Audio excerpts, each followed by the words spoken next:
what about a tip or two that you could share with the audience, with your experience, that they could do to really dramatically improve their online presence, knowing that we're in a digital world today?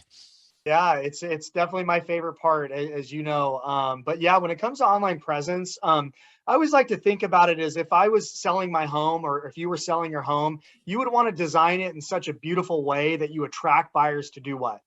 Be curious and want to know more, right? Want to go inside.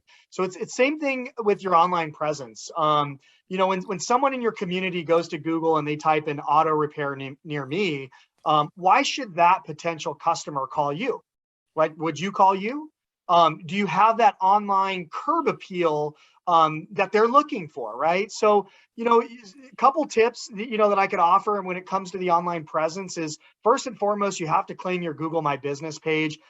Get familiar with it. It might be uncomfortable in the very beginning, but get familiar with it. Log on, play around with it. Nowadays, GMB, or Google My Business, is designed in a way to give you all the analytics to run your business. I mean, they can show you the impressions, conversion rates, and give you scores on how you rank amongst your competitors. There's so many things that it could do.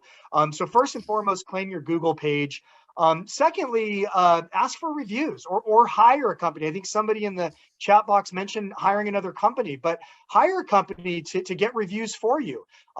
I think we all know that word of mouth is not going to go anywhere. It's how we've always run our business, going back to my great grandfather, and it's never going to go away. But I think a large portion of that is sort of shifted online, and I call it word of mouth 2.0. It's how we choose restaurants. It's how we select our movies, how we select our department stores, and so on. So try to collect as many reviews as possible to separate yourself from any of your competitors. And then lastly, and there's so many other tips, we could probably talk till midnight, but I don't want to hog up all the time. But lastly is your website. There's so many elements that go into a website, it would probably blow your mind. But if I could sum it up, just a few things. First and foremost, make sure your website is responsive. It's not only mobile friendly, but it's responsive, meaning it fits within the frame nicely of whatever device that user's on. I think some of us have gone to websites on our mobile phone and we're constantly having to, sort of pinch our fingers together, increase the font, move it around.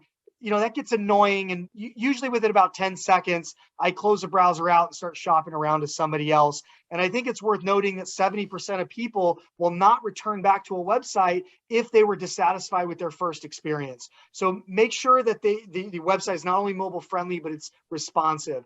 Also, make sure that you have the highest levels of page speed as possible. Your page has to load fast. If you go to Google and you type in page speed test, it's going to redirect you to a little area where you type in your URL, your address, the www. You enter that in, and then it'll give you all of your scores, how you rank from a mobile perspective as well as a desktop perspective. So definitely use that, type that in. As I mentioned, once your page does load, you have to gain what I call interest and attention within the first 6 seconds. So I'll give you an example. If I had a BMW and if I went to a website that showed a Chevy diesel truck, the first thing I'm thinking is this person probably does not specialize in my BMW, right? So if you have a specialty, make sure that it's displayed at that first fold. There's always this uncertainty about, should I have stock images or should I have personal images? I say combine both. Because one, if I saw a stock image of a BMW, I know that this particular shop can specialize and work on my vehicle if I have a BMW. But I also want to know that they're community involved. So I'd love to see a picture of who's working on my car. This is Joe, ASE certified master tech. He's been with us for 30 years, or whatever the story is, right? So your website definitely has to tell a story.